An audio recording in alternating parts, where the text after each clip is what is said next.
ಅರಮನೆ ಮೈದಾನದಲ್ಲಿ ತೇಜಸ್ವಿ ಸೂರ್ಯ ಆರತಕ್ಷತೆ ನಡೆದಿರುವಂಥದ್ದು. ಸತ್ಯನಾರಾಯಣ ಪೂಜೆಯ ಜೊತೆಗೆ ವಿಶೇಷ ಆಚರಣೆಯನ್ನು ಕೂಡ ಮಾಡಲಾಗಿದೆ. ಸಿಎಂ ಸಿದ್ದರಾಮಯ್ಯ ಬಂದು ತೇಜಸ್ವಿ ಸೂರ್ಯ ದಂಪತಿಗೆ ಶುಭ ಹಾರೈಕೆಯನ್ನು ಸಲ್ಲಿಸಿದ್ದಾರೆ. ರಾಜಕೀಯ ಹಾಗೂ ಸಿನಿ ಗಣ್ಯರಿಂದಲೂ ಕೂಡ ಶುಭ ಹಾರೈಕೆಯನ್ನು ಸಲ್ಲಿಸಲಾಗ್ತಾ ಇದೆ. ಮಾರ್ಚ್ 5 ಹಾಗೂ 6ರಂದು ತೇಜಸ್ವಿ ಸೂರ್ಯ ವಿವಾಹ ಸಮಾರಂಭ ಬೆಂಗಳೂರಿನ ಕನಕಪುರದ ರೆಸಾರ್ಟ್ನಲ್ಲಿ ನಡೆದಿತ್ತು. ಇದಕ್ಕೆ ಕುಟುಂಬ ಸದಸ್ಯರು, ಆಪ್ತ ವಲಯದ ಸ್ನೇಹಿತರು, ರಾಜಕೀಯ ಗಣ್ಯರಿಗಷ್ಟೇ ಆಹ್ವಾನವನ್ನು ನೀಡಲಾಗಿತ್ತು. ಆದರೆ ಇವತ್ತು ಬೆಂಗಳೂರಿನ ಅರಮನೆ ಮೈದಾನದಲ್ಲಿ ಆರತಕ್ಷತೆ ನಡೀತಾ ಇದ್ದು, ಅಭಿಮಾನಿಗಳು, ರಾಜಕೀಯ ಸ್ನೇಹಿತರಿಗೆ ಆಹ್ವಾನವನ್ನು ನೀಡಲಾಗಿದೆ. ಹಾಗಾಗಿ ರಾಜಕೀಯ ರಂಗದವರು ಎಲ್ಲರೂ ಕೂಡ ಆಗಮಿಸಿ ಆರತಕ್ಷತೆಗೆ ಆಗಮಿಸ್ತಾ ಇದ್ದಾರೆ. ದೃಶ್ಯಾವಳಿಯಲ್ಲೂ ಕೂಡ ನೀವು ಗಮನಿಸ್ತಾ ಇರಬಹುದು. ಸಿಎಂ ಸಿದ್ದರಾಮಯ್ಯ ಕೂಡ ಆರತಕ್ಷತೆಗೆ ಆಗಮಿಸಿ ಶುಭ ಹಾರೈಕೆಯನ್ನ ಸಲ್ಲಿಸಿದ್ದಾರೆ.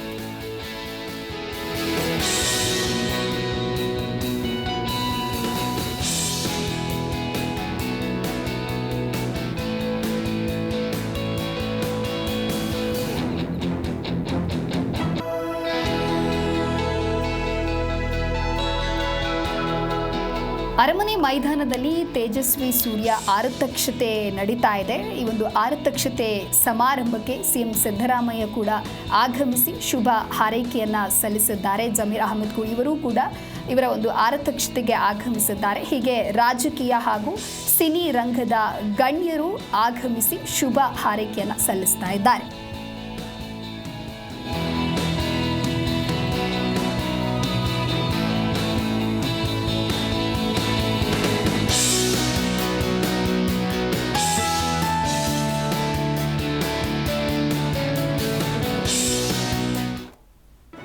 ಜಿ ಕನ್ನಡ ನ್ಯೂಸ್ ಈಗ ನಿಮ್ಮ ಮನೆಯಲ್ಲೇ ನೋಡಿ.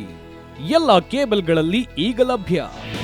ನಿಮ್ಮ ನೆಚ್ಚಿನ ಜಿ ಕನ್ನಡ ನ್ಯೂಸ್ ಈಗ ಸನ್ ಡೈರೆಕ್ಟ್ ನಲ್ಲಿ number 292, Tata play number 1664, Jio TV number 1334, NXT digital number 30, in cable number 30, city networks 51, U digital number 162, GTPL number 17, Rockline telecommunications number 42, Shri Basaveshwara cable number 168, rural cable network 60, Vinayaka digital 57, Abhishek cable 821, city channel 53, Siddeshwara cable network 57, V4 digital Infotech 628, Surya digital networks 53, Gajanan digital number 836, Malnad Infotech private limited number